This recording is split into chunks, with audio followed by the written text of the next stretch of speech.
Mr. and Mrs. Vinegar lived in a vinegar bottle. Now one day, when Mr. Vinegar was from home, Mrs. Vinegar, who was a very good housewife, was busily sweeping her house, when an unlucky thump of the broom brought the whole house clitter-clatter, about her ears. In an agony of grief, she rushed forth to meet her husband. On seeing him, she exclaimed, "Oh, Mr. Vinegar, Mr. Vinegar, we are ruined! I have knocked the house down, and it is all to pieces." Mr. Vinegar then said, "My dear, let us see what can be done. Here is the door. I will take it on my back, and we will go forth to seek our fortune."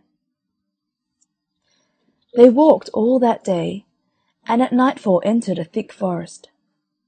They were both very, very tired, and Mr. Vinegar said, "My love, I will climb up into a tree, drag up the door, and you shall follow."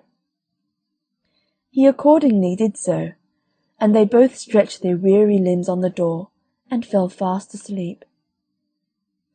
In the middle of the night, Mr. Vinegar was disturbed by the sound of voices underneath, and to his horror and dismay, found that it was a band of thieves met to divide their booty. "Here, Jack," said one, "here's £5 for you. Here, Bill, here's £10 for you. Here, Bob, here's £3 for you." Mr. Vinegar could listen no longer. His terror was so great that he trembled and shook down the door on their heads. Away scampered the thieves, but Mr. Vinegar dared not quit his retreat till broad daylight.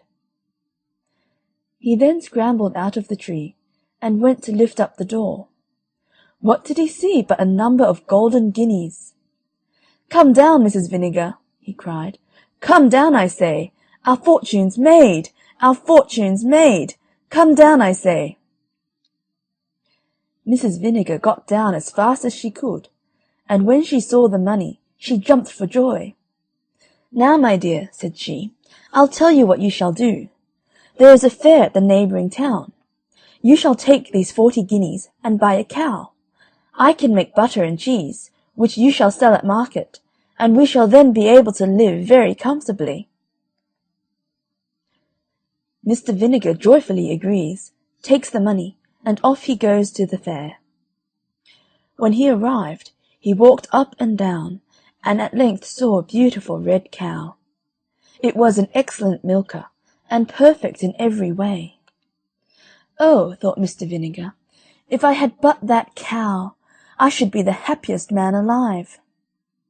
So he offers the 40 guineas for the cow, and the owner said that, as he was a friend, he'd oblige him. So the bargain was made, and he got the cow, and he drove it backwards and forwards to show it. By and by he saw a man playing the bagpipes. Tweedledum, tweedledee. The children followed him about, and he appeared to be pocketing money on all sides. "Well," thought Mr. Vinegar, "if I had but that beautiful instrument, I should be the happiest man alive. My fortune would be made." So he went up to the man. "Friend," says he, "what a beautiful instrument that is, and what a deal of money you must make." "Why, yes," said the man, "I make a great deal of money, to be sure, and it is a wonderful instrument." "Oh," cried Mr. Vinegar, "how I should like to possess it." "Well," said the man, "as you are a friend, I don't much mind parting with it. You shall have it for that red cow." "Done," said the delighted Mr. Vinegar. So the beautiful red cow was given for the bagpipes. He walked up and down with his purchase, but it was in vain he tried to play a tune, and instead of pocketing pence, the boys followed him hooting, laughing, and pelting. Poor Mr. Vinegar! His fingers grew very cold, and just as he was leaving the town, he met a man with a fine thick pair of gloves. "Oh, my fingers are so very cold," said Mr. Vinegar to himself. "Now if I had but those beautiful gloves, I should be the happiest man alive." He went up to the man and said to him, "Friend, You seem to have a capital pair of gloves there." "Yes, truly," cried the man, "and my hands are as warm as possible this cold November day."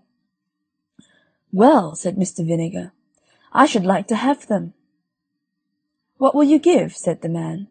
"As you are a friend, I don't much mind letting you have them for those bagpipes." "Done!" cried Mr. Vinegar. He put on the gloves, and felt perfectly happy as he trudged homewards. At last he grew very tired, when he saw a man coming towards him with a good stout stick in his hand. "Oh," said Mr. Vinegar, "that I had but that stick! I should then be the happiest man alive." He said to the man, "Friend, what a rare good stick you have got." "Yes," said the man, "I have used it for many a long mile, and a good friend it has been. But if you have a fancy for it, as you are a friend, I don't mind giving it to you for that pair of gloves." Mr. Vinegar's hands were so warm, and his legs so tired, that he gladly made the exchange. As he drew near to the wood where he had left his wife, he heard a parrot on a tree calling out his name. "Mr. Vinegar, you foolish man, you blockhead, you simpleton, you went to the fair, and laid out all your money in buying a cow. Not content with that, you changed it for bagpipes on which you could not play, and which were not worth 1/10 of the money. You fool, you had no sooner got the bagpipes than you changed them for the gloves, which were not worth 1/4 of the money. And when you had got the gloves, you changed them for a poor miserable stick. And now for your 40 guineas, cow, bagpipes, and gloves, you have nothing to show but that poor miserable stick, which you might have cut in any hedge." On this the bird laughed and laughed, and Mr. Vinegar, falling into a violent rage, threw the stick at its head. The stick lodged in the tree, and he returned to his wife without money, cow, bagpipes, gloves, or stick, and she instantly gave him such a sound cudgelling that she almost broke every bone in his skin.